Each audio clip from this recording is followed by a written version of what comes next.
Pour passer des examens ou dans la vie de tous les jours, on doit apprendre des tas de choses, alors autant apprendre à mieux apprendre.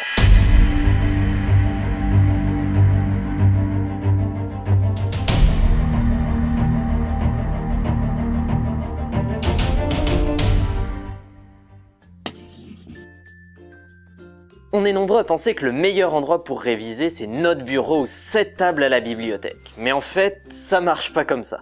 Ah ouais? Les recherches montrent qu'en termes de mémorisation, par exemple, on a de bien meilleures capacités quand on étudie en des lieux différents. Attends, ce qu'on fait à l'école... Et ouais, on reste beaucoup confiné dans les mêmes endroits. Donc sortir de classe pour aller au musée voir une exposition, aller en nature pour étudier les sciences, faire un tour en bibliothèque pour s'informer sur un sujet sont de bons moyens d'améliorer les chances d'apprentissage des élèves. Ça vous est déjà arrivé d'être un peu jaloux de cette personne qui était capable de réviser pendant 10 heures d'affilée sur ses études et qui avait l'air super bien organisée? Carrément, moi je décroche super vite. Ben rassurez-vous, en fait c'est pas nécessaire du tout. La recherche est assez solide à ce sujet, on apprend beaucoup mieux en espaçant ses révisions. C'est-à-dire, au lieu de faire ses révisions à fond la veille de l'examen, on l'a tous fait un jour, je juge personne. Mais en fait réviser par petits blocs mais régulièrement et en espaçant dans le temps sera plus efficace. Et on peut même le coupler à l'astuce précédente. Il existe différentes façons de faire dans la technique Pomodoro par exemple. L'idée est de mettre un réveil pour 25 minutes de révision et quand le réveil sonne, on s'accorde 3 à 5 minutes de pause. Et on peut recommencer la procédure, sachant qu'au bout de 4 pommes de 25 minutes, on fait une pause plus longue, genre 15 à 30 minutes.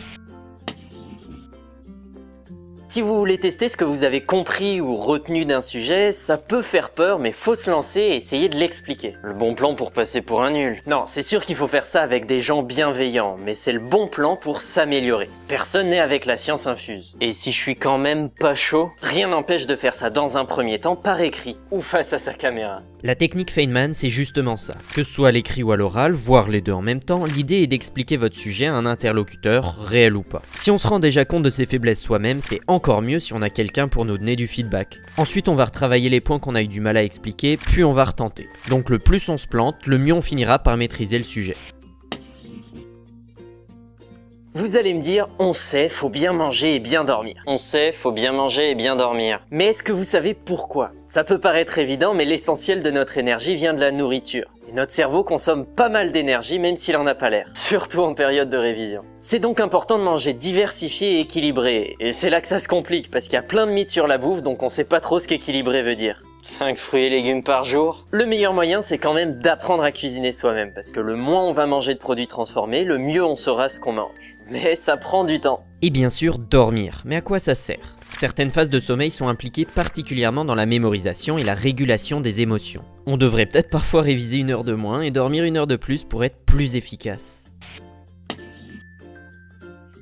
9h du mat, cours de maths pour Kevin. Pas assez dormi, il écoute à moitié en cours et sans grande surprise, il retiendra pas grand chose. Toute ressemblance avec une situation réelle est absolument probable. Une des grandes difficultés de bon nombre de techniques d'apprentissage, c'est d'obtenir un engagement qui permet une attention réelle. Si on peut plus pioncer en cours. Et pour ça, être motivé à apprendre, ça peut sembler bête, mais c'est super important. On comprend assez bien le cerveau aujourd'hui pour savoir que si on reste en surface, qu'on survole un sujet, l'information ne pourra pas ou mal être encodée et donc être réutilisable le jour où on en a besoin.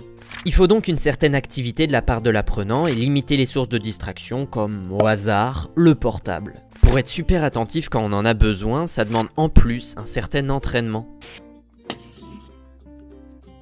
Il y a une métaphore répandue qui décrit le cerveau comme un ordinateur, mais en fait, pas du tout. Ah ouais? Quelle différence? Un ordinateur va stocker une information et au besoin on ira la chercher telle qu'elle, comme quand on l'avait stockée. Notre cerveau, lui, a besoin de répétition. Pourquoi faire? Pour qu'il y ait apprentissage à long terme, il faut que l'information soit sollicitée le plus possible dans la mémoire à court terme. Le cerveau est constitué d'un réseau de neurones entremêlés et la stimulation va créer un courant électrique qui va suivre un chemin spécifique. Bref, plus on répète, plus on active le réseau de neurones correspondant.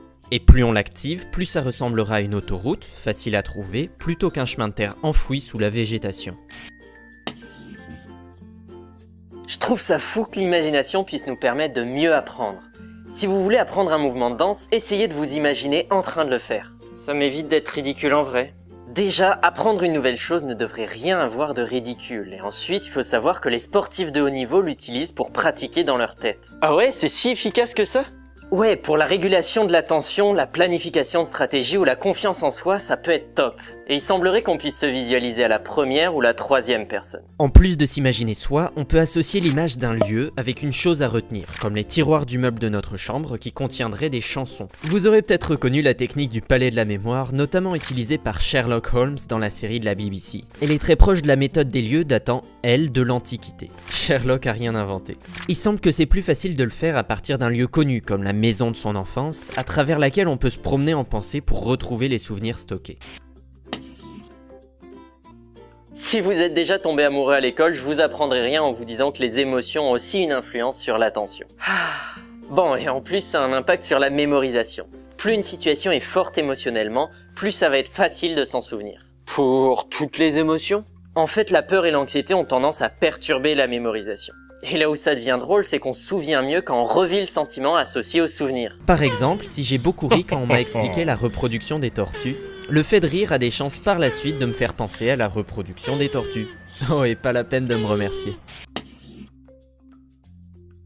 Voilà, j'espère que ça pourra vous aider. Comme vous l'aurez compris, plein de choses sont liées entre elles et j'ai essayé de le schématiser comme ça. Je mettrai le lien dans la description pour pouvoir le télécharger si ça peut vous être utile. Si ces clés vous ont été utiles, n'oubliez pas de vous abonner et de partager cette vidéo et laissez-moi savoir dans les commentaires si vous voulez que je fasse d'autres vidéos du genre. Moi je vous dis à bientôt et merci beaucoup.